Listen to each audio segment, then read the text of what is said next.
Ladies and gentlemen, it is a great honor to receive this award tonight, named for my dear friend and colleague, Thomas Szasz. As Thomas Szasz wrote years ago, the only true political virtue is obedience to authority, and the only true political sin is independence. Independence renders authority useless, and that is what infuriates it so.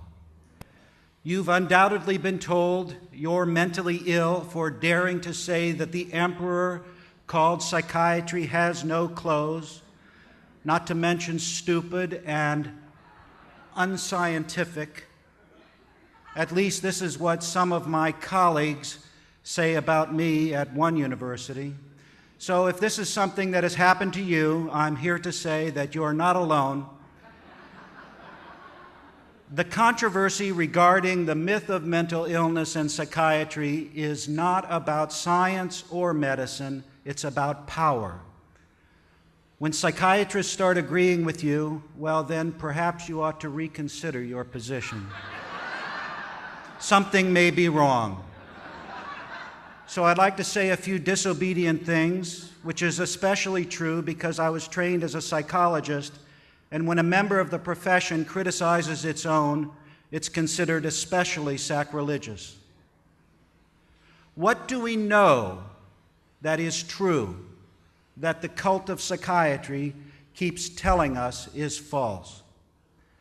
First, the idea that there is a known brain lesion causing mental illness. The truth is, we cannot tell who is mentally ill and who is not by looking at pictures of their brains or analyzing their blood. Psychiatrists had to invent their own book of diseases because pathologists would have nothing to do with them. It's called the Diagnostic and Statistical Manual for Mental Disorders, the DSM, a great work of fiction. What's the difference? Thank you.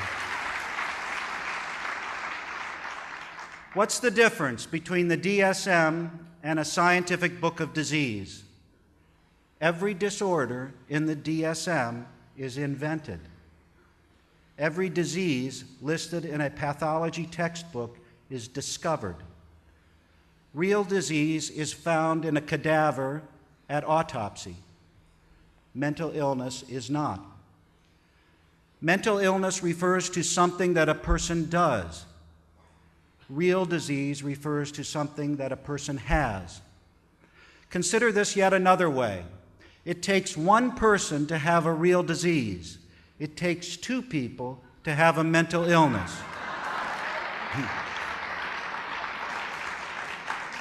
If you're alone on an island, you could develop a real disease like cancer or heart disease, but you cannot develop a mental illness such as hyperactivity or schizophrenia.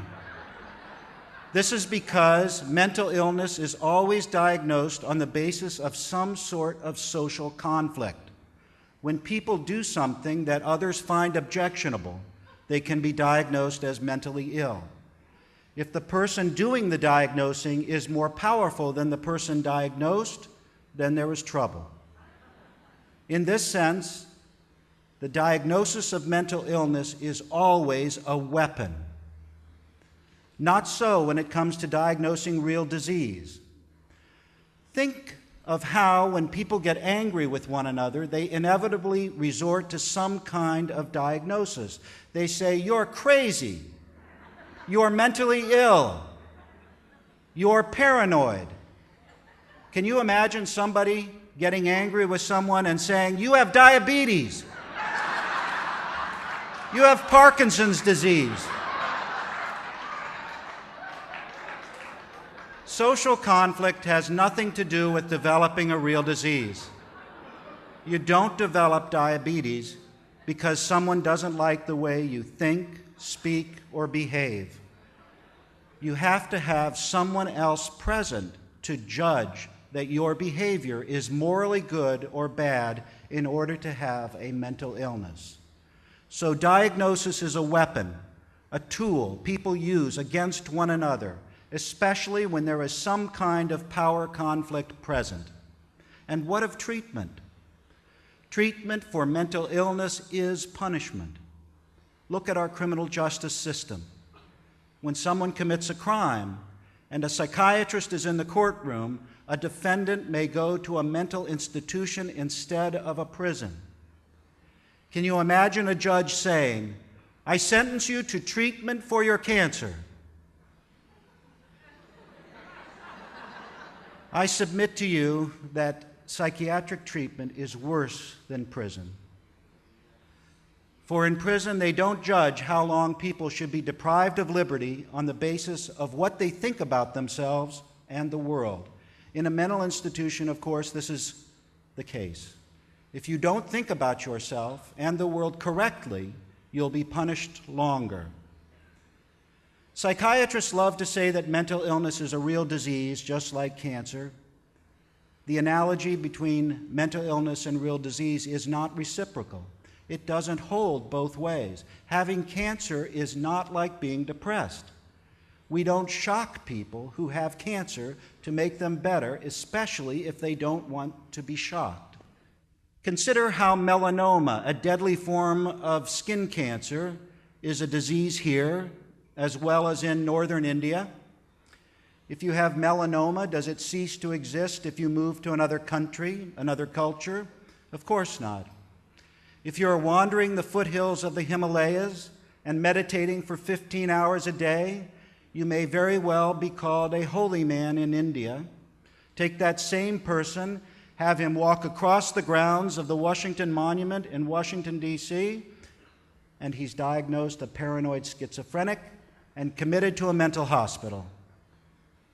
What do you think psychiatrists would do if Jesus were alive today, or Buddha, or Mohammed? Bada bing, right into a mental hospital, injected with drugs to stop their crazy beliefs and speech. Psychiatrists today are the true grand inquisitors. They would crucify the holy men and women of yesterday in an instant. My father was sent from Nazi Germany to America in 1933 when he was about 15 years old. From the time he was sent out of Germany by his family because he was a Jew until his dying day 5 years ago, he had nightmares that the Nazis were persecuting him. He fought against them his whole life, awake and asleep. I used to ask him, "Dad, what were people thinking in Germany back then? What were they thinking when they saw the Nazis parading about?" And he used to say, "Nobody took them seriously. Nobody believed they could ever have the power to do what they did. We laughed at them."